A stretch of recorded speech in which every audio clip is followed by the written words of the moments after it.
सबु छानिया राति अधरे capital hospital रे मुख्यमंत्री मेडिकल कर्तृपक्ष निदर उठी सबु छानिया मुख्यमंत्री को देखी काहारी मुंड काम कला नहीं। रोगी को पचारि बुझिले डाक्तरखानार सबु असुविधा मेडिकल केमिति चली रोगी माने केमिति रहिछंती कैपिटल मेडिकल रो स्थिति केमिति रहिछि काहाकू किछि न कही निज टीम को धरी देखिबाकू बाहरी पड़िले। डाक्तरखाना रे विलंबित राति रे पहुंची गले मान्यवर मुख्यमंत्री आउ मुख्यमंत्री को देखी सबु छानिया। हाँ आज्ञा राति रे आउ मुख्यमंत्री को निद हेउ नाही। ओडिशार विकास को नहीं अहरह काम करिबारे लागि पड़िछंती। पूर्वरु जो व्यवस्था सबु शोचनीय अवस्था को चली आसी ताकू सुधारिबाकू लागि पड़िछंती। ए जेमिति कैपिटल मेडिकल रे राति अधरे पहुंची जाइछंती मुख्यमंत्री आउ तांकू देखि सबु छानिया।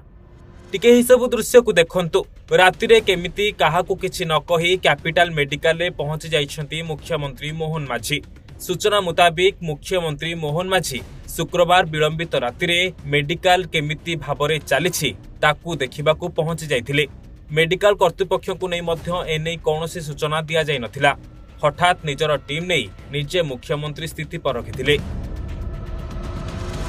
कोटी कोटी टंका खर्च होइथिबा मेडिकल रो सबु कक्ष बुली बुली देखिथिले। रोगी मानक सह राति रे कथा होइथिले। खाली सेतिकी नुहे रोगी मानक सहित आलोचना करी सेमानकर रहिबा खाइबा और संपर्कक पई थिबा सुविधा संपर्क रे मुख्यमंत्री पचारि बुझिथिले। यह सहित हॉस्पिटल रो परिमल व्यवस्था संपर्क में मध्य बुझिथिले। कैपिटल हॉस्पिटल रो आहुरी आधुनिकरण करा जाय रोगी मानक पई अधिक सुविधार व्यवस्था करा जिवो बोली मुख्यमंत्री प्रतिश्रुति दैछंती।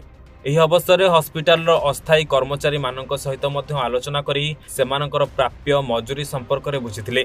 रोगी सेवा परी एक महान कार्य रे निष्ठार सहित दायित्व तुलाउथिबारु मुख्यमंत्री सेमानकर उच्च प्रशंसा करिथिले। भुवनेश्वर सुभाष प्रधान को रिपोर्ट ओडिशा भास्कर।